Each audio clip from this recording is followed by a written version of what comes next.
मित्रों, एक बार एक सन्यासी नदी के किनारे कुटिया बनाकर रहा करते थे। वहीं अपना तपस्या तप वगैरह करते थे और जो भी लोग आते थे उनके उनके उनको प्रवचन दिया करते थे और उनकी जो भी प्रश्न हुआ करता था उसका समाधान भी वो बताया करते थे। एक बार क्या हुआ, एक नवयुवक वहाँ आया। तो आया तो देखा एक सन्यासी के चेहरे पे गजब की मतलब चमक थी। बहुत तेजस्वीलता दिखाई दिया उसको और वो बहुत प्रभावित हुआ। प्रभावित होने के पश्चात वो सन्यासी के पास गया। तो सन्यासी से बोला कि महात्मा जी, आप मेरा एक प्रश्न है, उसका जवाब मैं चाहता हूँ। आप अन्यथा तो नहीं लेंगे? तो महात्मा जी हँसने लगे, बोले कि नहीं बालक, मैं ऐसा कुछ भी नहीं लेने जा रहा हूँ। आप प्रश्न रखें अपना। तो बात उसने उस नवयुवक ने बोला, महात्मा जी ये बताइए, आपकी चेहरे की चमक तो बहुत ही ज़बरदस्त है, ओजस्वी है और सब तरह से मैं बहुत प्रभावित हूँ आपसे। क्या आपके अंदर में कोई बुरे विचार नहीं आते हैं क्या? काम, क्रोध, लोभ से संबंधित किसी भी तरीके का? तो महात्मा जी उसको देखे और देखने के बाद में हँसने लगे और फिर बाद में कहा कि ठीक है, इसका उत्तर तो मैं ज़रूर दूँगा मैं। लेकिन मैं एक चीज़ मैं तुम्हें बताऊँ, तुम्हारी आयु मात्र 7 दिन की है। 7वें दिन तुम्हारी मृत्यु हो जाएगी। लेकिन ये विश्वास रखो कि मैं तुम्हारी मृत्यु से पहले, 7 दिन से पहले मैं तुम्हारे प्रश्न का उत्तर ज़रूर द दे दूँगा। जैसे ही महात्मा जी ने उस नवयुवक को कहा कि 7 दिन के बाद तुम्हारी मृत्यु हो जाएगी, उसका चेहरे पे हवाइयाँ उड़ने लग गई, हाथ पैर लड़खड़ाने लगा और वो गंभीर मुद्रा में चला गया और उसमें सोचने लगा, जहाँ जो बहुत ही प्रसन्नचित्त होके आया था, उत्साह से आया था, वो सारी चीज़ें उसकी वहीं की वहीं रह गई और वो बहुत ही गंभीर स्थिति में आ गया। और वो सुनने के पश्चात जब वो जाने लगा तो हर एक चीज़ को एक विस्मय भाव से देख रहा था कि जो मैं तो 7 दिन के लिए ही मेहमान हूँ इस पृथ्वी पर। ये प्रकृति, ये वृक्ष और ये जल, तालाब, नदी, पक्षी और जितने भी है, मैं कुछ ही दिन देख सकता हूँ, कर सकता हूँ, ये सब रह जाएँगे, लेकिन मैं चला जाऊँगा, मेरी मृत्यु हो जाएगी।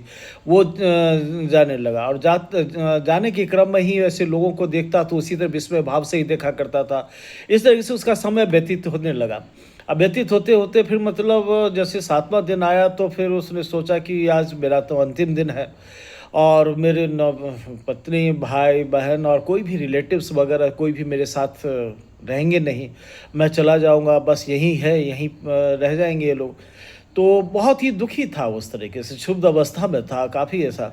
तो तभी क्या हुआ कि जो महात्मा जी आए और आने के बाद में उस नवयुवक से मिले। नवयुवक ने उनको प्रणाम किया।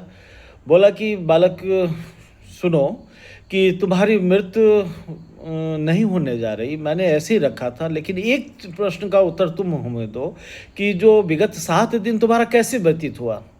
किस तरीके के भाव आए?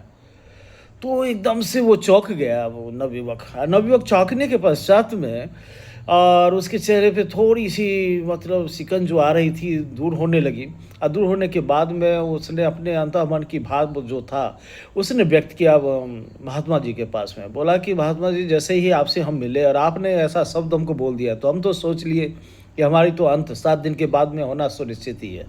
मैंने उसके बाद में हमको लगा कि ये सारे जितने हैं मतलब जो भी हम प्रकृति एनवायरनमेंट हम जो देखने जा रहे हैं, वायु, वृक्ष, चिड़िया की चहचहाहट और इस तरह के जानवर वगैरह या आदमी वगैरह, जितने मेरे रिलेटिव्स वगैरह हैं वो सब हमारे यहीं रह जाएँगे, अब मैं चला जाऊँगा इनके बीच में से।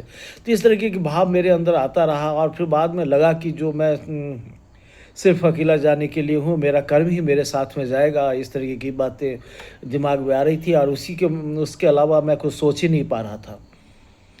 तो महात्मा जी ने कहा कि नवयुवक सुनो, तुम्हारा जो प्रश्न था उसका जवाब यही है।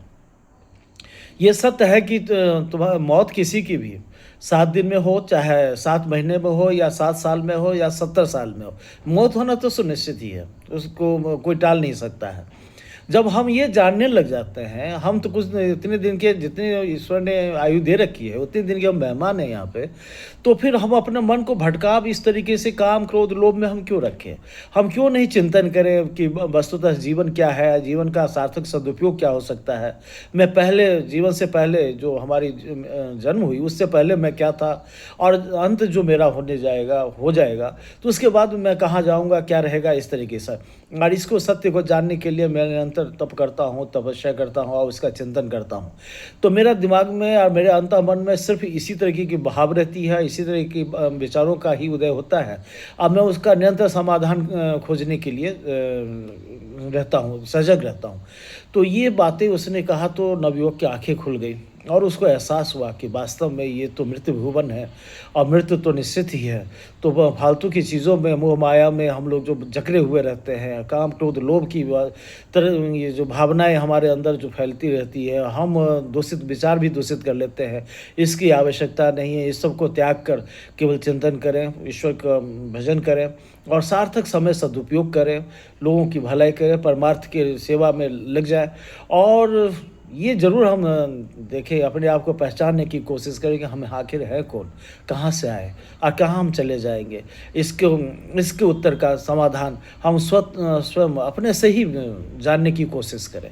यही सत्य है। धन्यवाद।